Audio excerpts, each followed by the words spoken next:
On June 1st, 2019, a sold-out Madison Square Garden would play host to one of the most surprising moments in heavyweight boxing history, as unified heavyweight champion Anthony Joshua put his 3 belts on the line against the number 5 WBA contender Andy Ruiz Jr. Though this fight would go on to garner incredible viewership and set the record for most pirated boxing event of all time, this was not a pairing anyone expected, including the men standing in the ring. But what if I told you that leading up to this fight, Andy Ruiz Jr. felt something was different, a sign that this night would be unlike any other? Stay tuned until the end to hear what gave the Destroyer this uncanny feeling of destiny before he even stepped into the ring.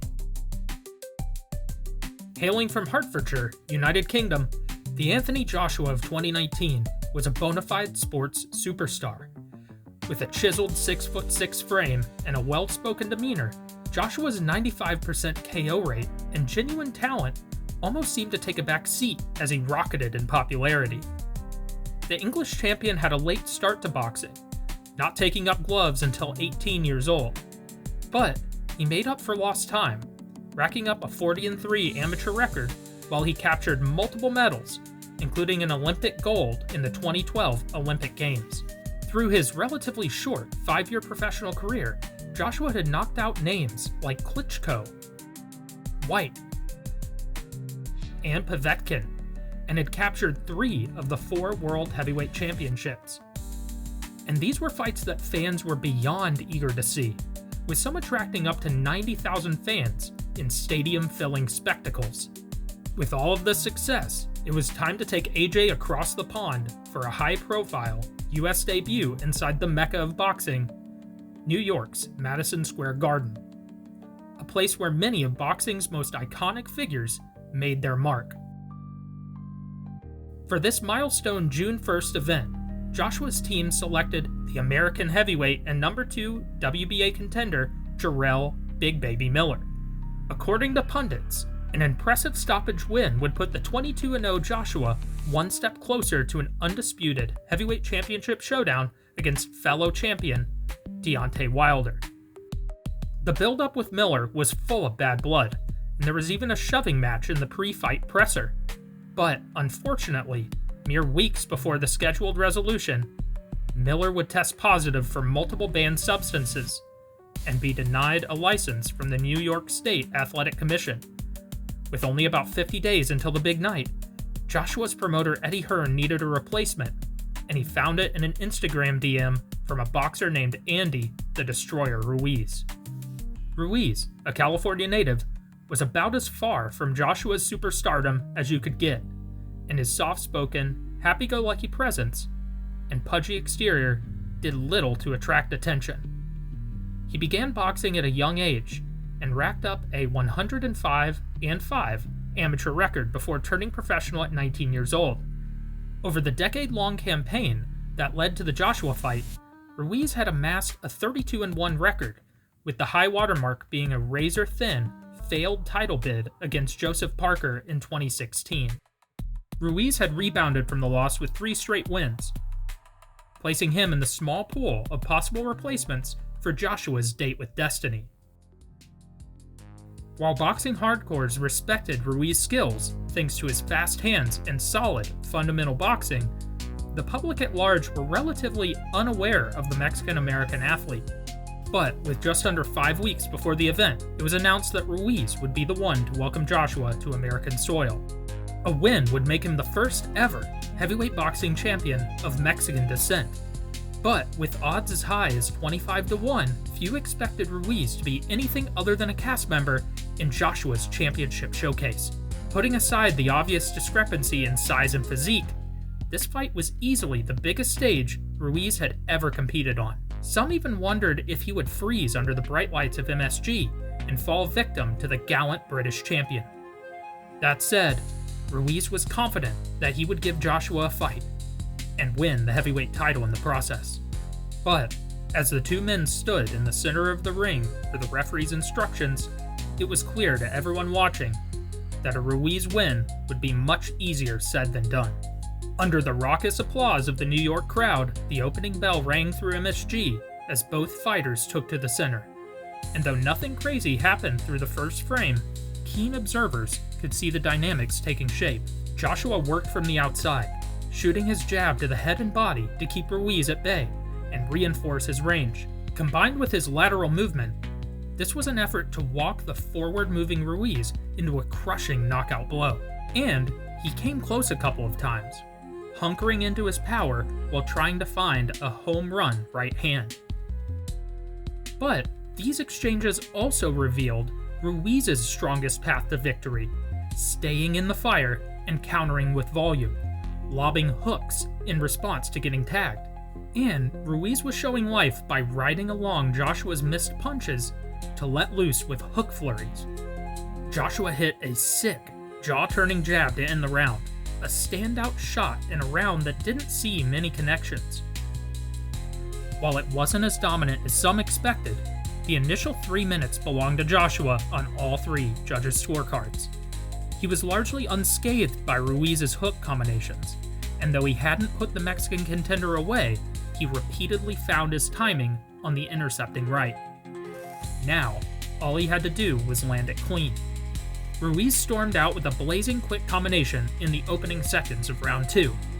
He walked through a stout Joshua jab to fire off 2 of his own, turning his lead arm into a frame to line Joshua up for clubbing right hooks to the temple and a whiffed left hook.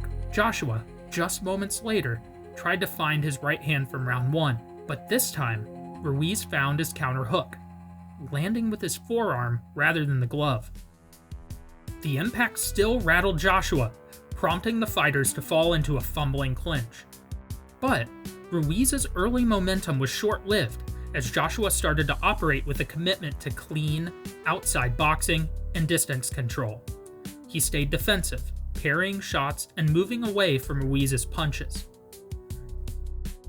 And just when Joshua appeared happy to simply outbox Ruiz, he let loose in the final minute of the round, finding the mark with a crisp pull counter that got Ruiz to do a ready-to-fight emote. He then connected with a heavy left that sent Ruiz into a hook frenzy, the last of which connected, but just barely thanks to the turn of Joshua's chin. While it didn't land solid, it was enough to put Joshua back on the outside until the bell sounded. By this point, things were unscripted. Joshua, the undefeated boxing sensation, was keeping his contender in check, and, judging by the final minute of round 2, he was starting to hone in on his power punches. Plus, it was evident that he could box smart and potentially win on points if he needed to. Either way, Ruiz would be marching forward, looking to capitalize on short-lived moments on the inside, even if it meant taking damage to get there. With both fighters insistent on imposing their game, it was only a matter of time before someone gained a definitive and violent upper hand. The fighters picked up their pace from the previous round, Joshua controlling the early engagements with his lead hand and subtle entry feints, moving away from the persistent Ruiz. But 40 seconds into the round, Joshua finally found the knockdown he'd been hunting for. He cruised in with a stiff right hand and stuffed Ruiz's hooks with a close-up high guard. Joshua then turned a cuffing left hook into a collar tie, holding Ruiz in place for a stellar uppercut left hook combination that put the Mexican-American down for the first time in his professional career. Joshua had finally hit the target, but Ruiz was up quickly, nodding his head to continue even before referee Mike Griffin had finished the count. The crowd roared in anticipation as Joshua came forward to finish the fight. He tested the waters with his lead hand and then uncorked another massive right hand that seemingly shot through Ruiz's jaw. But the contender didn't go down, and he again insisted on fighting in close. So, Joshua tried the same collar tie sequence as the previous exchange. This time, Ruiz barely avoided the full brunt of the uppercut. Joshua pressed forward, eager to put this late-notice contender behind him. In his haste to finish the fight, Joshua lobbed a straight that was just out of range. This mistake was all Ruiz needed to battle his way back, countering with a nice left hook. Ruiz then swerved outside of Joshua's uppercut.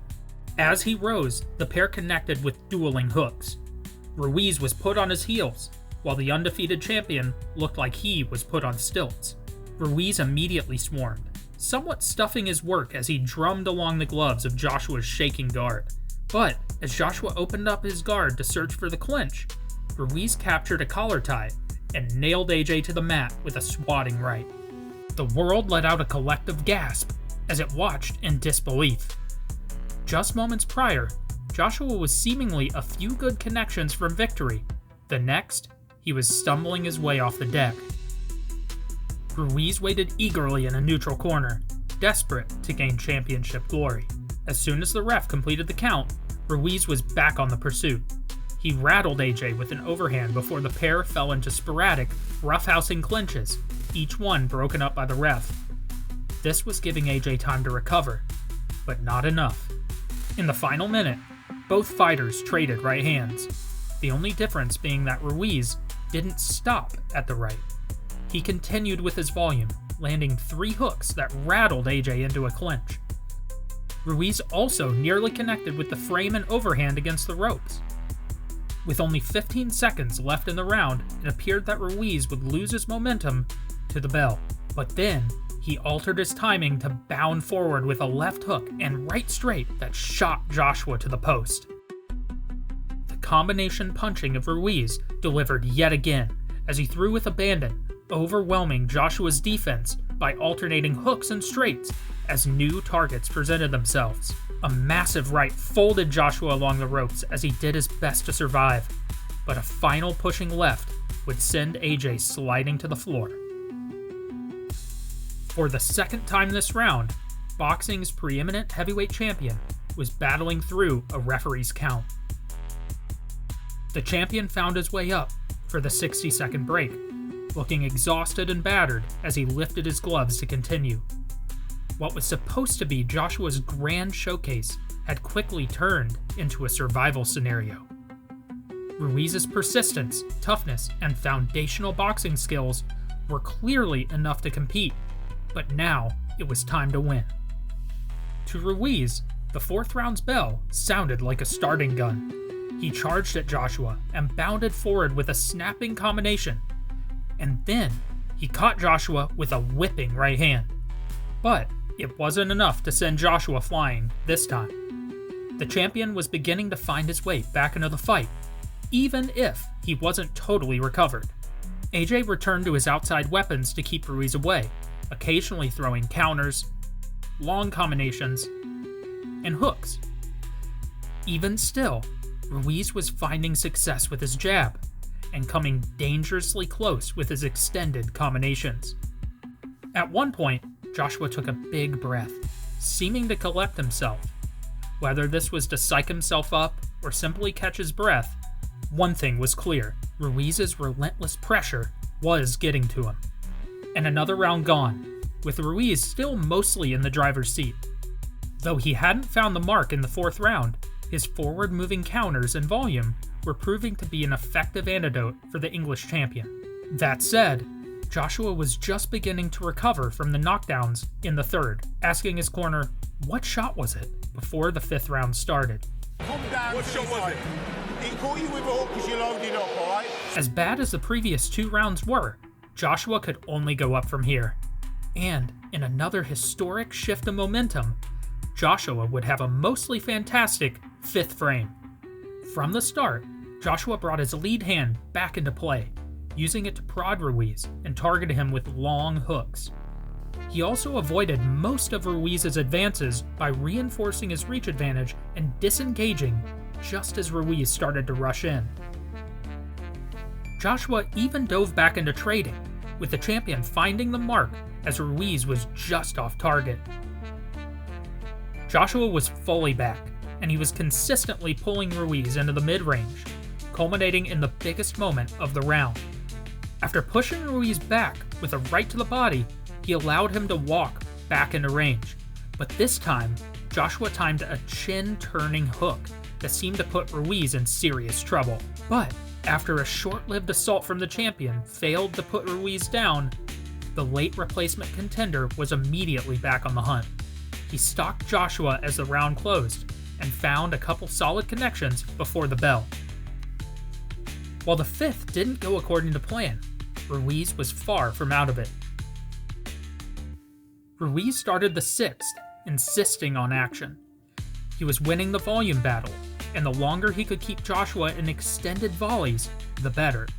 Because, while AJ was throwing 1 or 2 shots, Ruiz would rattle off 3 or more. He also started to find his way around the edge of Joshua's range, waiting for missed or parried punches to welcome him into doing damage. By this point, Joshua was really starting to wear down thanks to Ruiz's endless assault. The beleaguered champion just needed to make it to the bell and regroup, just like he had after 4. In the closing minute of the round, Ruiz barged his way into the clinch and stabbed Joshua with a tight left hand, clearly disturbing the champion. Ruiz pushed on, stalking Joshua before he unleashed a straight to the body. He then returned to his close-range frame setup for an overhand left hook combination that made the champion retreat along the ropes. And the last 30 seconds were all Andy, the Destroyer Ruiz. He slammed Joshua to the head and body, even finding the mark with a stance shift left straight. With the champion exhausted and his offense at near zero, the challenger connected almost at will until the end of the frame.